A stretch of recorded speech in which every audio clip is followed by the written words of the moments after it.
Tea மூத்திரம்லாம் அள்ளி நான் தான் உட்காந்து அழுகுறாங்கல்ல அம்மா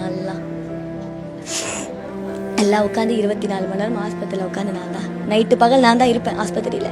மேனகா மேனகா மேனகா மேனகா மேனகா தான் என் பேரு தான் 1000 தடவை உச்சரிச்சிருப்பார். அந்த நிலைமை. லிம்கா வாங்கினாரு, லிம்கா தான் வாங்கினாரு. லிம்கா வாங்கி வந்து வச்சேன், நான் அப்புறமா குடிக்கிறேன் தூங்கி அப்படின்னாரு. நான் நல்லா தூங்கி நிற்கிறாரு, திருப்பவே முடியல. இப்படி திரும்பி படுத்தினேன். எப்பவுமே மேலே படுக்கிறவரு இன்னைக்கு கீழே படுத்துட்டாரு. அதுவும் ஃபேனே போடாமல் படுக்கிறவர், டேபிள் ஃபேன் வேற மேல் ஃபேன் வேற போட்டு எனக்கு ரொம்ப இதுவாக இருக்குது. நான் போட்டு படுத்து நான் வந்து சார்ஜ் போடுறதுக்காக இப்படி காலை வச்சேன், காலை மிரிச்சிட்டேன். அவர் காலை மிரிச்சு ஐயோ என்ன காலை மிரிச்சு கத்தவே மாட்டேன்லன்னு சொல்லிட்டு ஏங்கன்னா அப்புறம் தான் மச்சனை இருந்தாங்க. மச்சனை வீட்டுக்கு போயிட்டு என்ன பண்ணேன், அப்புறம் ஆம்புலன்ஸ்க்கு அவங்க ஃபோன் பண்ணி என்ன ஏதுன்னு அவங்க பார்த்த பிறகு தான் போயிடுச்சு. 1 மணி நேரத்துக்கு முன்னாடியே போயிடுச்சு. ஆனால் வந்து நான் சொல்ல முடியாது, நீங்கள் வந்து நர்ஸை வச்சு பாருங்க.